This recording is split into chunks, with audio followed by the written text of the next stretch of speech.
আর আর মহাদেব, কেমন আছো সবাই? আশা করি সবাই ভালোই আছো।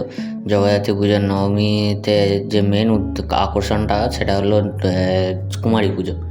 দেখো কুমারী নিয়ে সব বেরিয়ে পড়ছে ঘুরতে, বক্স টক্স করে বেরিয়ে। দেখো এখানে আর একটা কুমারী নিয়ে চলে এসছে, বক্স ফক্স নিয়ে কেমন বেরিয়েছে, দেখো কত লোক। আর আজকে আমি সারাদিনে ঘুরে দেখাবো তোমাদেরকে আমাদের খানাকুল বা রাজাটির যে জগদ্ধাত্রী পুজো সবই দেখাবো। দেখো বাচ্চা ছেলেরা কেমন ছোটোটা যে সাজিয়েছে, খুব সুন্দর সাজিয়েছে। ময়ূর ওপরে, ময়ূর সাইডে ফুল দিয়ে দারুণ সাজানো হয়েছে। আর ভেতরে কুমারীরা, বাচ্চা বাচ্চা কুমারীরা গরমেতে শাড়ি পরে আর আশীর্বাদ দিতে পেরেছে সব দর্শক। দেখো আর একটা কুমারী এসছে কি সুন্দর ঘোড়ার গাড়ি সাজিয়ে। দেখতে পাচ্ছ কত সুন্দর লাগছে গাড়িটা। এর ভেতরে যারা রয়েছে এরা কুমারীই আছে এখানে, গাড়িটাকে নিয়ে যাচ্ছে। এরপর আমরা রাজাটির উদ্দেশ্যে রওনা করে নেবো। এই দেখো রাজাটি আমরা চলে এসেছি। কেমন এর তলা দিয়ে যাচ্ছি, কেমন লাগছে দেখো, মেঘের মতো যেন।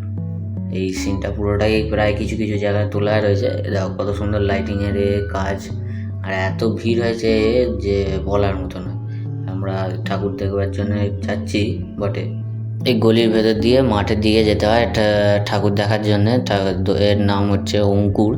তোমার তো ঠেলাঠেলি করে আমরা চলেও এসেছি মাঠের এতে। এই দেখো প্যান্ডেলটা কত সুন্দর, প্যান্ডেলটা তো করেছে এর মূর্তি দিয়ে। আর ওইদিকে ভৈরবী নাচ হচ্ছে।